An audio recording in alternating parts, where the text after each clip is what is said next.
এই তো মা আমাদের খাবার নিয়ে এসে গেছে। আজ কি মেনু মা? ধনে পাতার পরোটা, আলুদম আর সন্দেশ। আহ, ভূত সন্ধ্যা জমে যাবে। সাথে রাঙা দাদুর ভূতের গল্প। আন্টি, রাঙা দাদু কোথায়? রাঙা মামা একটু হাঁটতে গেছেন, ওই এক্ষুনি এসে পড়লেন বলে। ভূত খুঁজি সংগঠন সন্ধ্যা আর তার সাথে রাঙা দাদুর ভূতের অভিজ্ঞতা। ওরে বাবা, আমার নাতিরা সব আমার ভূতের অভিজ্ঞতা শুনবার জন্য একেবারে তৈরি দেখছি। ওই তুমি বেরিয়ে গেলে ঠিক তারপরেই এরা সব একসঙ্গে ঢুকলো। নাও নাও, তুমি হাত মুখ ধুয়ে এসো, আমি তোমার খাবার দিচ্ছি। আসছি আসছি, আমি বাইরে থেকে এসেছি, হাত পা ভালো করে ধুয়ে আসছি। নে নে, তোরা কথা বল, তোদের ডাঙ্গা দাদু আসছে। আমাদের কিন্তু ভূত খুঁজে বার করতে হবে, নইলে এই ভূতের সংগঠন করে কি লাভ? উল্টু একদম ঠিক কথা বলেছে। হ্যাঁ, এই তুই একদম চুপ করবি, মুখে ভূত ভূত করছিস, কিন্তু যেই ভূতের গন্ধ পাবি অমনি ল্যাজ গুটিয়ে পালাবি। এটা কিন্তু রেঞ্জ একেবারে সঠিক বলেছে, এটা একেবারে প্রমাণিত সত্য। উলুদা, কেন বেচারি ভ্যাবলাইয়ের পেছনে লাগছো? কে কার পেছনে লাগছে? সবাই আমার পেছনে লাগছে। উল্টু বলেছিল আমাদের ভূত খুঁজে বার করতে হবে, আর আমি বলেছিলাম উল্টু একদম ঠিক কথা বলেছে। আরে ভূত কি চোর ডাকাত যে ওদের খুঁজতে হবে? ওরা হলো অশরীরী, ওদের দেখা যায় না। তোরা হাজার চেষ্টা করলেও ওদের দেখতে পাবি না। ওরা যদি দেখা দিতে চায় তাহলেই দেখতে পাবি। তুমি দেখতে পেয়েছিলে? আমি দেখতে পাইনি, কিন্তু আমার এক বন্ধু দেখেছিল। আমি সেদিন যদি ওর সঙ্গে থাকতাম তবে আমিও দেখতে পারতাম। আরে ঘটনাটা বলো না, কি হয়েছিল? সত্যি ভূতের ঘটনা শুনতে আমার খুব ভালো লাগে। বলো বলো রাঙা দাদু, বলো। শোন তবে, হঠাৎ করে রটে গেল আমাদের গ্রামের পুরনো জমিদার বাড়িতে ভূত আছে। কে বা কারা নাকি গভীর রাতে ঘোড়ায় চড়ে বাড়িতে ঢোকে। বাড়ি থেকে কি সব আওয়াজ বের হয়। ওরে বাবা, বেশ গা ছমছমে ব্যাপার। একদিন আমি আর বিমল, মানে আমার বন্ধু মিলে ঠিক করলাম রাতের বেলা ওই জমিদার বাড়িতে যাব। দিন ঠিক হয়ে গেল, সামনের অমাবস্যায় কাউকে না জানিয়ে আমরা রাত্রিবেলায় ওই বাড়িতে যাব। কিন্তু যেদিন আমরা যাব বলে ঠিক করলাম সেই দিন আমার ধুম জ্বর। তাহলে তোমাদের যাওয়া হলো না? আমার যাওয়া হলো না, কিন্তু বিমল গেল। যাবার আগে আমাকে বলল এসে গল্প শোনাবে। ও তারপর এসে যেটা বলল তা হুবহু আমি তোদের শোনাচ্ছি। আমাকে দেখে ঘর থেকে বেরিয়ে ওই বাড়ির উদ্দেশ্যে হাঁটতে লাগলো। এক হাতে একটা হ্যারিকেনটা জ্বলছে, আর এক হাতে একটা মোটা লাঠি।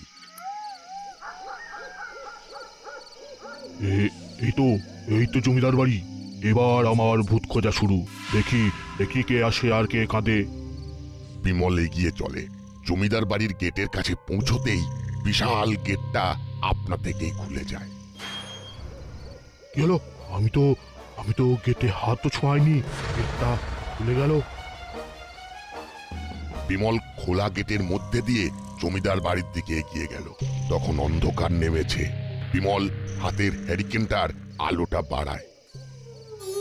আলো বাড়াবার সাথে সাথে একটা মহিলার কান্নার আওয়াজ ভেসে আসে। কি কে কে কাঁদে?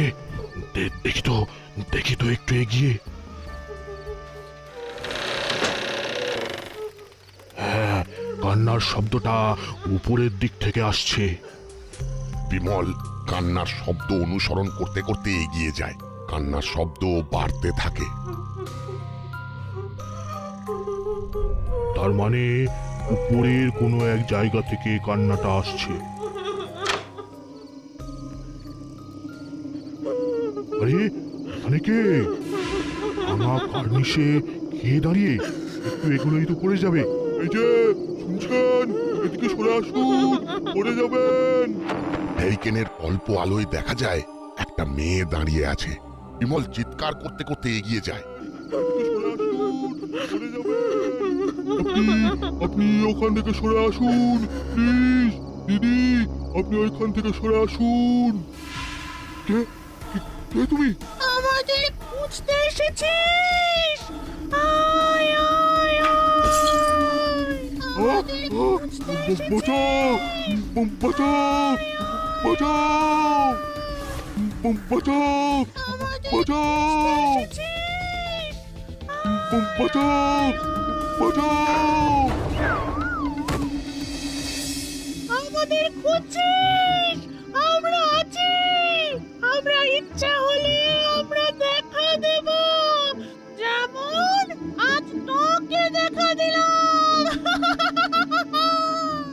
তারপর তারপর বিমলের কিছু মনে ছিল না, কতক্ষণ পড়েছিল কে জানে।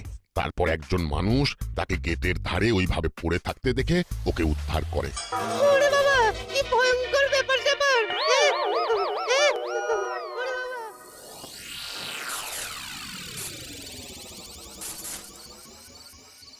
ভূত যে আছে সেটা আমি বিশ্বাস করি। কিন্তু তুই দেখিসনি, যা দেখিসনি সেটা বিশ্বাস করিস কি করে? আচ্ছা রেঞ্জ, এই ধর এই এখন যদি তোর সামনে একটা ভূত এসে দাঁড়ায়, তুই কি করবি? সামনে যেটা দাঁড়িয়ে আছে সেটা যে ভূত সেটাকে প্রমাণ করব, তারপরে তো অন্য কথা। বুঝলাম রেঞ্জিদা, তোমার না হেব্বি সাহস। চল চল এই রাস্তা দিয়ে শর্টকাট মারি। এই রাস্তা দিয়ে যেতে কিন্তু গাটা কিরকম ছমছম করে। আরে এই সব হচ্ছে মনের ভুল। ও তার মানে রাঙা দাদুর সত্য ঘটনাটা তোর বিশ্বাস হয়নি? গল্পটা বেশ ভালোই। ওটা গল্প নয়, রাঙা দাদুর বন্ধুর জীবনের ঘটনা। আরে জীবনের ঘটনা হলেও রাঙা দাদু কিন্তু নিজে দেখেনি। ওটা কি গো রেঞ্জিদা? কে?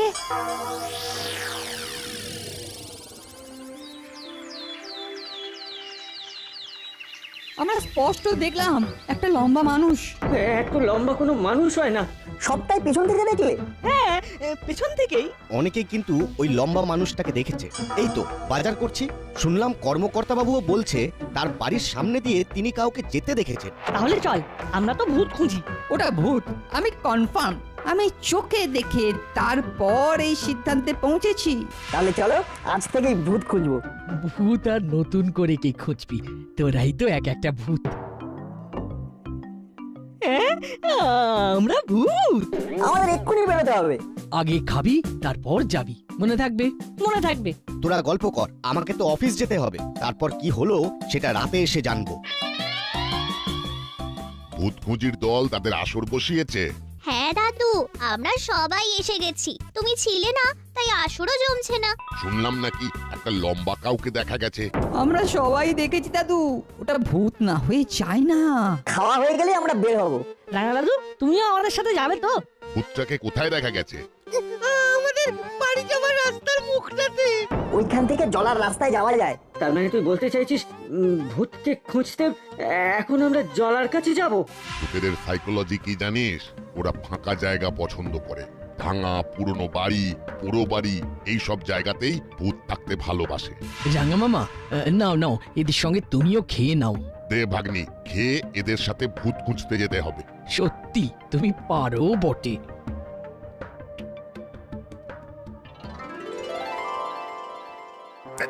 তাল গাছের মতো লম্বা, কত লম্বা! না, ততটা ঠিক নয়, তবে লম্বা, বেশ লম্বা। আপনি দেখেছেন? দেখেছি মানে খুব কাছ থেকে দেখেছি। দেখতে কেমন? মুখ দেখতে পাইনি, পেছন থেকে দেখেছি। ওই হুডি পড়েছিল। হলো তাই বললো? ও রাতটার কথা মনে আসছে আর গায়ে কাঁটা দিচ্ছে। কি টেলে বলুন শুনি।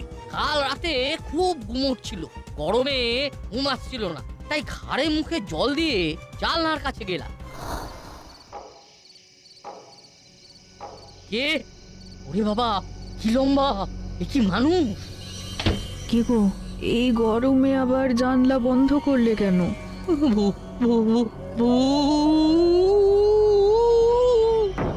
হ্যাঁ, কি বলছো? কি কি হয়েছে? সবে এসো, সবে এসো। শুনছো? হ্যাঁ, কেউ হাঁটছে। জানলার টোকা দিচ্ছে। কর্মকর্তা! তারপরে তারপরে আর কিছু মনে নেই। জ্ঞান আসতে দেখি আমার মাথার কাছে আমার গিন্নি বসে। আমিও তো প্রচন্ড ঘাবড়ে গেছি, ভয়ও পেয়েছি খুব। দোতলার জানলায় কি কেউ টোকা মারতে পারে? খুব ভয় লাগছে। একটা মানুষ দোতলা সমান লম্বা ভাবা যায়? ভয় লাগা তো স্বাভাবিক। আবো, তুমি দেখেছো?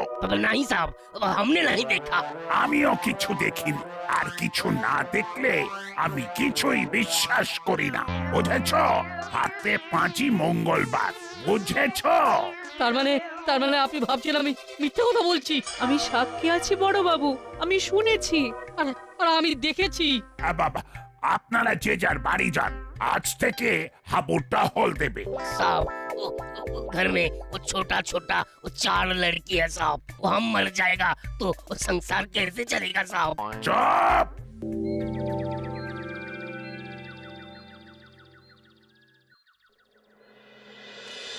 চল জায়গাটা ভালো করে দেখি।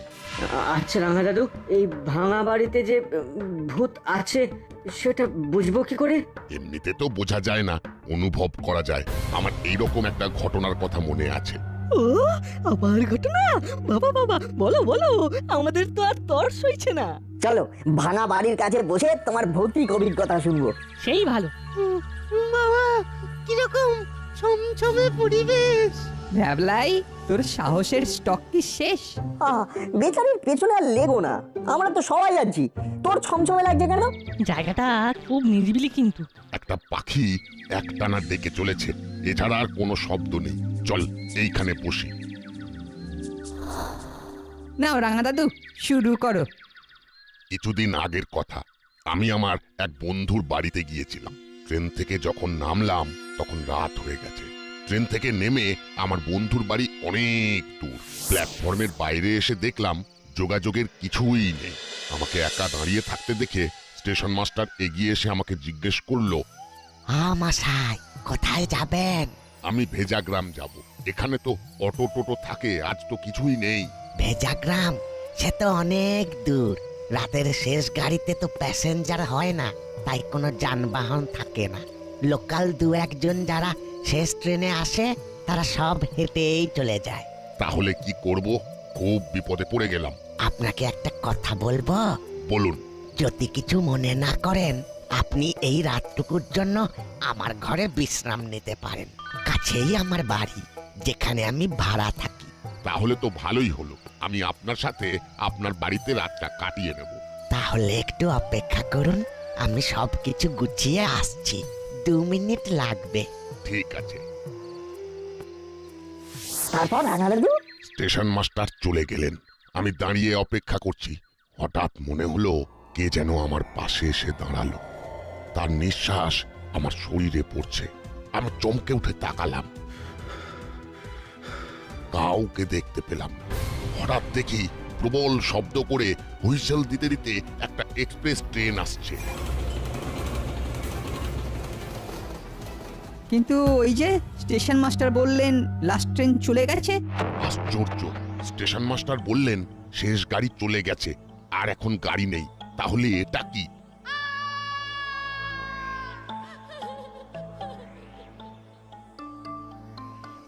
চলুন। আপনি যে বললেন লাস্ট গাড়ি চলে গেছে। হ্যাঁ, চলে গেছে তো। তাহলে এইমাত্র যে গাড়িটা গেল, আওয়াজ পেলেন না? তার সাথে একটি মেয়ের কান্নার শব্দ শুনতে পেলেন না? শান্ত হন। আপনি যেটা এইমাত্র শুনলেন সেটা ঘটেনি। ঘটেনি মানে? আমি স্পষ্ট শুনলাম। শুনুন তাহলে। আজ থেকে 30 বছর আগে এই দুর্ঘটনাটা নাকি ঘটেছিল। লোক মুখে শোনা। সেই থেকে প্রতি বছর এই দিনটাই এই ট্রেনটাকে শব্দ করে আসতে দেখা যায়। ওই মহিলার কান্নার শব্দ শুনতে পাওয়া যায়। চলুন যাওয়া যাক।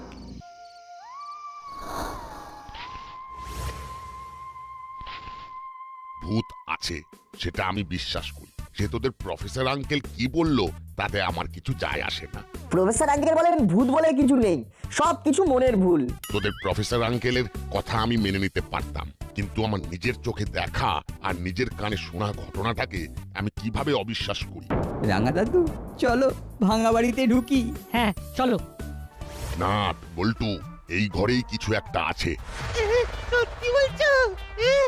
কেমন পরিষ্কার পরিচ্ছন্ন, যেন মনে হচ্ছে ভূতেরা ঝাড় দিয়ে মুছে যত্ন করে বাস করেছে। কারেক্ট, এটা ঠিক বলেছিস। পায়ের শব্দ, কেউ আসছে। ব্যাপারটা সুবিধের বলে মনে হচ্ছে না। চল আজকের মতো যাওয়া যাক।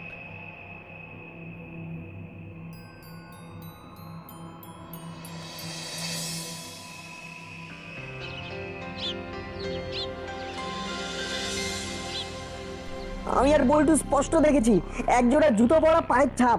তার মানে এটা প্রমাণ হলো যে ভূত জুতো পরে। ভূতের পায়েও ধুলো লাগে। তাহলে দাঁড়ালোটা কি? দাঁড়ালো এইটাই যে ওখানে অরিজিনাল ভূত ছাড়াও অদ্ভুত কিছু ভূত থাকে যারা জুতো মোজা পরে। তার মানে আমাদের ভূত খুঁজিদের কাজ এখন সত্য ভূতগুলোকে বার করা। অতএব আজ রাতে বাংলো বাড়িতে হানা দিতে হবে। মামাকে রাজি করার দায়িত্ব আমাদের রাঙা দাদু। কি রাঙা দাদু, রাত্রে তুমি আমাকে সাহায্য করবে তো? অবশ্যই করব, কারণ সত্যিটা আমাকেও জানতে হবে। তার মানে আজকের মতো আমাদের সভা শেষ। আমরা এখন যে যার বাড়ি যাব, তারপর স্নান করে খাওয়া দাওয়া করে একটু রেস্ট নিয়ে রাতের অভিযানের জন্য প্রস্তুত হব। রাতে অভিযান শুনলেই কিরকম একটা ওই রোমহর্ষক ব্যাপার মনে হচ্ছে। রাঙা দাদু, আমার মাকেও কিন্তু রাজি করতে হবে। ঠিক আছে, সব হয়ে যাবে। আমি আছি তো নাকি? তোরা যে যার বাড়ি যা, আমি একটু ঘুরে আসি। কোথায় যাবে রাঙা দাদু? থানায় যাব, বড় বাবুর কাছে পুলিশ প্রোটেকশনটাও নিতে হবে। আমি আসি। এখানে একটা হুজুগ উঠেছে স্যার, দাসপাড়ায় নাকি ভূত দেখা গেছে। কর্মকর্তা বাবুর দোতলার জানলায় নাকি টোকা মেরেছে। মিত্তির ম্যাডাম এসেছিলেন, হুলো বাটালিও নাকি দেখেছে। অল রাবিশ, ভূত বলে কিছু নেই। দেখো কোনো বদমাইশ এই সমস্ত কাজ করছে কিনা। রাতে টহল দাও। আমি ঠিক করে নিয়েছি স্যার, আজ রাতেই দাসপাড়ার মোড়ে মোড়ে, গলিতে গলিতে, রাস্তায় রাস্তায় আমি টহল দেব। দেখি কত বড় ভূত। গুড বয়, আমি তোমার থেকে আপডেট নেব। এখন রাখি। Good boy? এই বয়সে এটা কমপ্লিমেন্ট? কি রাঙা মামা, আপনি এখানে? তা আপনিও কি ভূত দেখেছেন নাকি? আমি ভূত দেখিনি, তবে ভূতের আস্তানাটা দেখেছি। আজ রাতে ভূত খুঁজির দল সাথে আমি আস্তানাতে যাব। আপনাকে আগাম বলে রাখলাম। आप वो भूत तेरा आस्ताना भी देखेছেন? कितना भूत था उधर? কটা আছে বলতে পারবো না, তবে একটা ভূতের পায়ের ছাপ আমরা দেখেছি। ভূতের পায়ের কি ছাপ? আবো তুমি চুপ করো। আমি বুঝে গেছি রাঙা মামা, রাতে আপনাদের সাথে আমাদের মুলাকাত হবে। এদিকে কি খবর চেলা? ওই বিচ্ছুগুলো এসেছিল। আমি নজরে রেখেছিলাম, ওরা ভাঙা বাড়ির রোয়াকে বসে গল্প করলো, তারপর চলে গেল। একবার ভেতরে ঢুকেছিল, তারপর মনে হলো ভয় পেয়ে চলে গেল। দাসপাড়া কিন্তু ভূতের ভয়ে বেশ জমজমাট। এখানে কিছু সন্দেহ করেনি তো? না। খুব ভালো, একটা গাড়ি আসবে, ভেতরে যা কিছু আছে সব নিয়ে আয়, সব পাচার করে দেবো। একবার যখন ওই বিচ্ছুগুলো জায়গাটার খবর পেয়েছে, তখন ওরা আবার আসবে। এখানে ফাঁকা করে আমরা চলে যাব। সব বস্তাগুলো গাড়িতে তোল। তুমি এবার নরমাল হও, রন পা খুলে আসল পায়ে দাঁড়াও। দাঁড়া, আগে কাজটা মিটুক। বস, আমার পেছনে কিন্তু একটা পুলিশের গাড়ি ছিল। আচ্ছা, গাড়িটা কি ফলো করছিল? না, আমি বোকা বানিয়ে চলে এসেছি।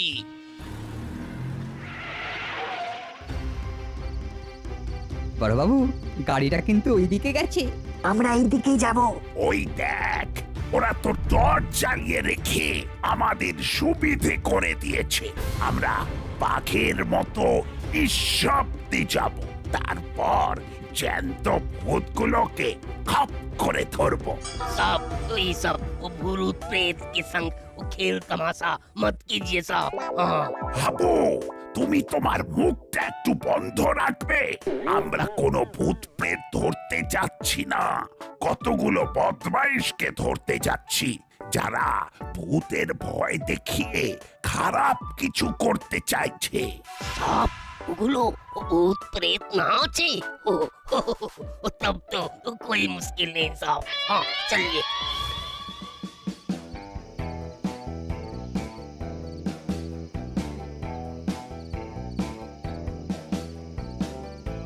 ওস্তাদ, সব মাল লোড হয়ে গেছে, এবার তাহলে পালানো যাক। ভেতরে আর কিছু পড়ে নেই তো? না না। তাহলে এবার চল, গাড়িতে উঠি। গাড়িতে উঠে আর কি করবি? চলে আয়।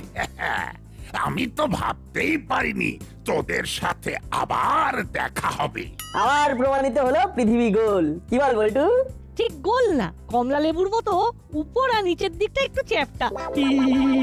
পালা চেলা পালা। কোথায় পালাবে মনিলাল কাকা? রেঞ্জদার হাতে গাড়ির চাবি। আমাদের কাজটা কিরকম স্মুথ দেখলে তো, অন্ধকার গাড়ি থেকে চাবি চুরি। হাবো যাও ওদের ধরে নিয়ে এসো। রাঙা মামা, আপনাকে কিভাবে যে ধন্যবাদ দেব, আপনার জন্যই তো এই কিম্ভূতগুলো ধরা পড়লো। আমি নয়, সব কৃতিত্ব এই ভূত খুঁজিদের। তাহলে কি বেরোলো? ভূত নেই। ভূত নেই তো কি হলো? আমরা তো আছি।